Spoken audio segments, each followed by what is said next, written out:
নমস্কার বন্ধুরা, ল্যাডলো স্পুনে সবাইকে স্বাগত জানাচ্ছি।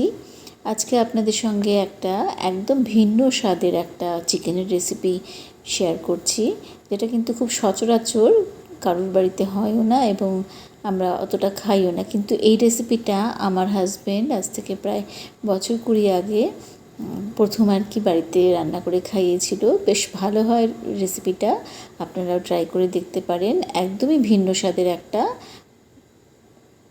চিকেনের রেসিপি। এর জন্য প্রথমে চিকেনটাকে ম্যারিনেট করে নিচ্ছি। কাশ্মীরি রেড চিলি পাউডার, হলুদ, নুন এবং কিছুটা সর্ষের তেল দিয়ে ভালো করে মাখিয়ে নিতে হবে। এবং তারপরে বেশ বড় চামচের 1 চামচ দই দিয়েও পুরো চিকেনটাকে খুব ভালো করে মাখিয়ে নিয়ে, খুব ভালো করে দেখতেই পাচ্ছেন যে খুব ভালো করে চিকেনের গায়ে আমি দইটা মাখিয়ে নিচ্ছি এবং এটা রেখে দেবো প্রায় ঘন্টা 2 মতন আমি রেখে দিয়েছিলাম ম্যারিনেট করে। যতখানি ম্যারিনেট করা হবে তত কিন্তু খেতে ভালো হবে। এরপর নিয়ে নিয়েছি 5-6টা কাজু বাদাম এবং 2 চামচ মতন পোস্ত ও একটু নুন দিয়ে শুকনো ঘুরিয়ে নিয়েছি। দেখুন, দেখতেই পাচ্ছেন কীভাবে ঘুরিয়ে নিয়েছি। পোস্ত দিলে কিন্তু অবশ্যই এইভাবে ঘুরিয়ে নেবেন।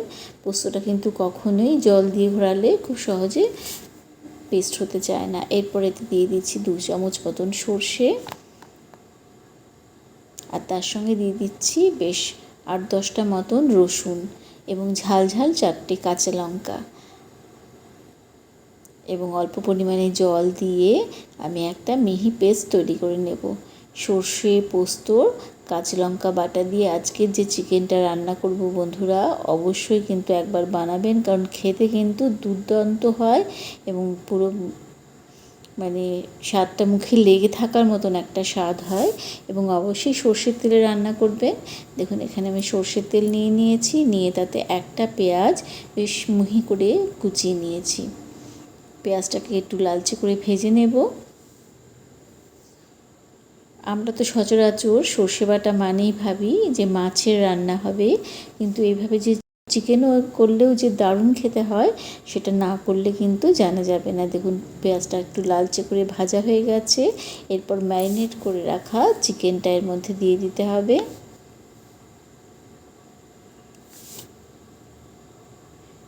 আমাদের রান্নাগুলো যদি আপনাদের ভালো লেগে থাকে বন্ধুরা, তাহলে অবশ্যই একটা লাইক, শেয়ার, কমেন্টস করবেন। আর চ্যানেলের অন্যান্য রান্নাগুলো যদি দেখার ইচ্ছে থাকে বন্ধুরা, নতুন বন্ধুরা, তাহলে কিন্তু আপনারা অবশ্যই আমাদের চ্যানেলটাকে সাবস্ক্রাইব করতে পারেন।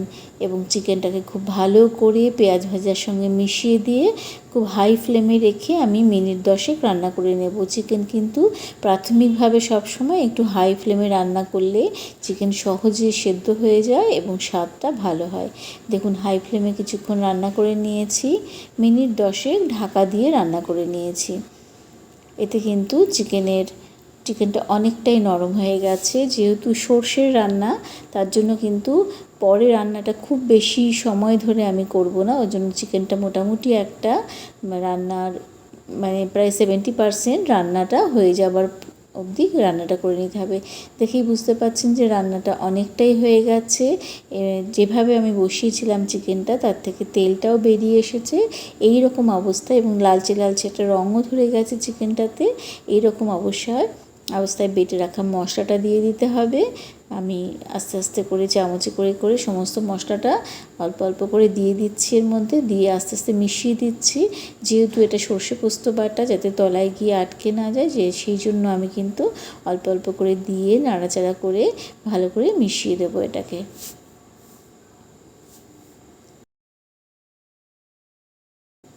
এইভাবে সমস্ত সর্ষে পোস্তটা দিয়ে খুব ভালোভাবে মিশিয়ে দিতে হবে।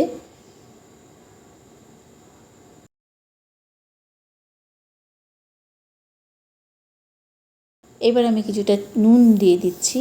যেহেতু আমি সর্ষে পোস্তটা নুন দিয়ে বেটেছিলাম এবং চিকেনটাও সামান্য পরিমাণে নুন দিয়ে ম্যারিনেট করেছিলাম, সেই জন্য এখন এটা দেখে নিয়ে চিকেনের বাকি নুনটা ব্যবহার করেছি। সঙ্গে দুটো আরও কাঁচা লঙ্কা দিয়ে দিয়েছি। পোস্তর রান্নায় বা সর্ষের রান্নায় দেখবেন একটু কাঁচা লঙ্কা ব্যবহার করলে কিন্তু খেতে ভালো লাগে গন্ধটা, সেই জন্য আমি আরও কিছুটা কাঁচা লঙ্কা ব্যবহার করেছি এবং ঢাকা দিয়ে আরও 5 থেকে 7 মিনিট মতন এবার রান্না করে নিয়েছি। দেখেই বুঝতে পারছেন যে এই মশলাটা থেকেও আস্তে আস্তে তেলটা বেরিয়ে এসেছে। রান্নার কিন্তু কষানোটা একটা ব্যাপার, কষানো কম হলে কিন্তু রান্না খেতে কখনোই ভালো হয় না। এবং আমার রান্নায় অবশ্যই আপনি যদি কেউ ফলো করে থাকেন দেখবেন যে আমি কিন্তু আমার রান্নার প্রসেসে আমি কিন্তু খুব কম লো ফ্লেমে ধীরে ধীরে রান্না করতে পছন্দ করি। সেই জন্য সেই প্রসেসটাই আপনাদের দেখাই যে দেখুন ধীরে ধীরে মশলা থেকে আস্তে আস্তে তেলটা বেরিয়ে আসার পরে আমি খুব সামান্য পরিমাণে একটু জল ব্যবহার করেছি, যাতে মশলার সমস্ত কিছু নুন এবং ঝাল সমস্ত কিছু চিকেনটার ভেতর খুব ভালো মতন ঢুকে যেতে পারে। সেই জন্য সামান্য পরিমাণে জল ব্যবহার করেছি, করে ঢাকা দিয়ে আরও 3-4 মিনিট রেখেছি ধীরে ধীরে, যাতে জলটাও কমে আসে এবং মশলা থেকে তেলটা বেরিয়ে এসে রান্নাটা কমপ্লিট হয়ে গেছে। এরকমভাবে রান্নাটা করে নিয়েছি। এবার দেখে ঝোলের গ্রেভিটাকে দেখেই বুঝতে পারছেন হয়তো যে রান্নাটা কমপ্লিট হয়ে এসেছে।